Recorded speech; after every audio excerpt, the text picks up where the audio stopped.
ரொம்ப நல்ல முறையில அரேஞ்ச் பண்ணிருக்காங்க. இன்னும் கொஞ்சம் ஸ்டால் இருந்திருந்தா நல்லா இருந்திருக்கும்.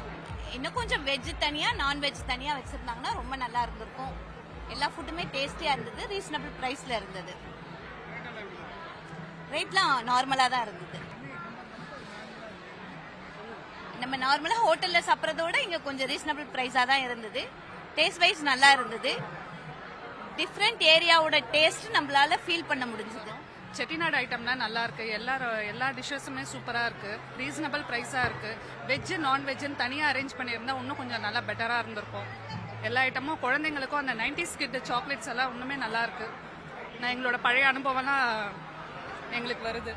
நல்லா அந்த நினைவுகள்லாம் வருது. நாங்கள் ஸ்கூல் படிக்கும் போது அந்த சாக்லேட்லாம் வாங்கி சாப்பிட்டோம். இப்போ அந்த ஞாபகம் வருது.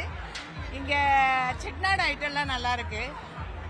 இன்னும் கொஞ்சம் என்னன்னா காஃபி டீலாம் எதுவுமே இங்கே இது பண்ணல, அது கொஞ்சம் போட்டிருக்கலாம். வெஜிடேரியன் ஸ்டால் தனியாக வச்சுட்டு நான்வெஜ் தனியாக வச்சுருந்தாங்கன்னா இன்னும் எங்களுக்கு ரொம்ப நல்லா இருந்திருக்கும். நாங்கள் வெஜிடேரியன், அதனால நாங்கள் வந்து இந்த ஸ்டால் வந்து ட்ரை பண்ண வந்தோம். மதுரை ஸ்டால் சூப்பரா இருந்துச்சு. பிரியாணி எல்லாம் நல்லா இருக்கு. மோஸ்டா எல்லாமே வந்து ட்ரை பண்ணோம். முகல் பிரியாணி ஒன்று இருந்துச்சு, நீங்களும் ட்ரை பண்ணுங்க.